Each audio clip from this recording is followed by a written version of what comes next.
Het wie een van de juffen van christelijke basisschool De Wienroos, die het op de website Pinterest, het idee op die om hem te broeken in de klasse. En daar ben de band maar wat wie is mij. Wie benoemen het? Rekening met spinners. Ja. We doen het omdat het van leren is. Ja.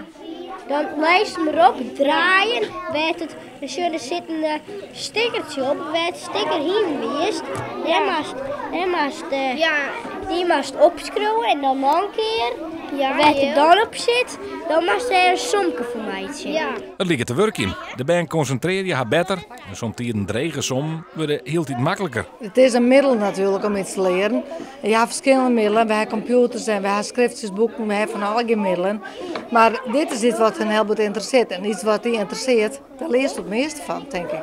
Dat is belangstellend verrast. Er zijn een soort manieren om het rekken in te leren. Dit is wel een van de leukste methodes. Dit is de leukste manier, mijn spinners. Mijn pinsel vind ik het wel moeilijker, maar het is wel leuk. Maar de spinner is in bloot, batters goed. Kist hem echt draaien en staan, dan doen ze hem op het toemen, bijvoorbeeld. Ja, maar dat is niet rekening. Nee, dan kan je het niet rekening.